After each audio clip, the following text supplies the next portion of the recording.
and a mule. And a mule? 40 acres and a mule. And a mule?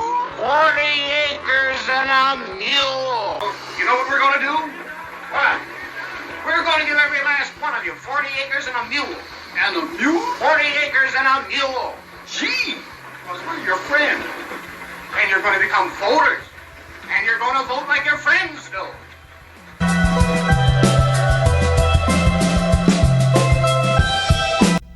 YouTube is a job. YouTube is a job.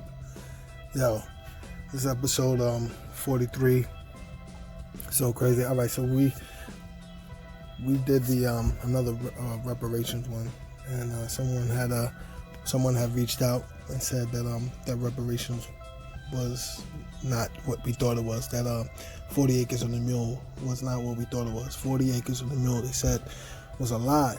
There's no such thing as 40 acres on the mule. Something to that effect is what they said. And so I looked it up, and this it was even worse than what I thought. But so 40 acres in the mule, I thought they was promised to us, and then we never got it, something like that, right? And I'm wondering, like, where did that even come from? 40 acres in the mule, like, where did people even get that from, right? And then looking for it, then I saw it was in the movie. That's what you saw, right? Going with the Wind. It was in that movie, and in that movie, Going with the Wind, they tried to make it seem as if, or not tried to, they portrayed it as politicians were trying to get black people to vote.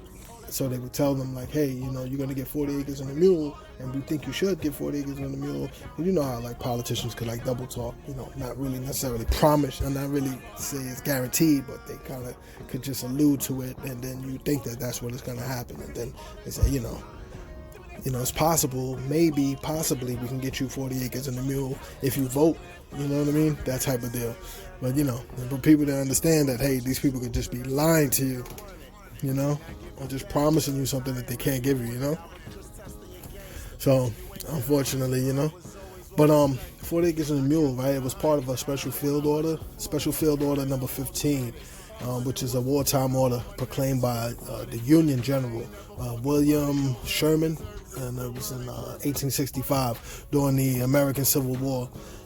They wanted to allot land to freed families, and plots of land no larger than 40 acres, they said, So Sherman, the general, he later ordered the army to lend mules for the agrarian reform effort, right?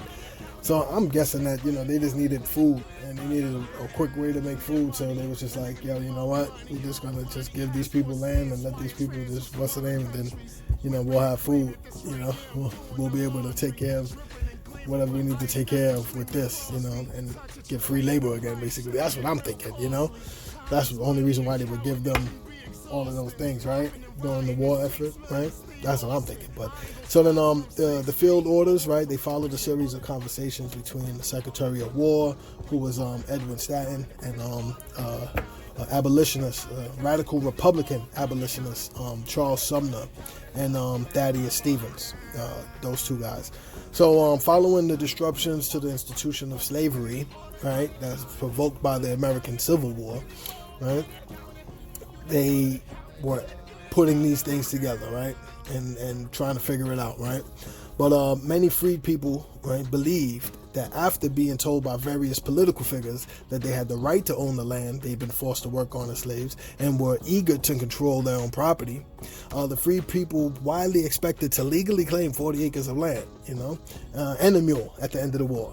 And some freedmen, they took advantage of the order, and they took the initiative to acquire the land plots, because people thought that they were just going to give it to them. But I guess they're not just going to give it to them, right? You have to go through all of the hoops and everything to get the stuff done, right? You know how that works, right?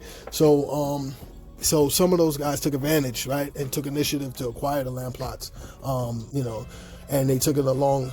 Like down in South Carolina, Georgia, and Florida, they got a bunch of plots of land, right? But however, after Abraham Lincoln was assassinated, the president then, Andrew Johnson, he explicitly reversed and annulled the proclamations, like Special Field Orders number 15 and Freedmen's Bureau bills. He got rid of that stuff. So now the land distribution occurred under military jurisdiction.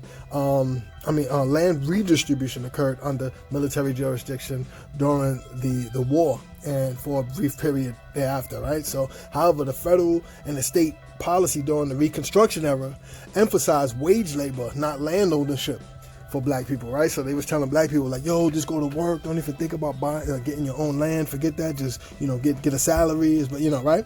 So, and then almost all the land that was allocated during the war was restored to its pre-war white owners, right?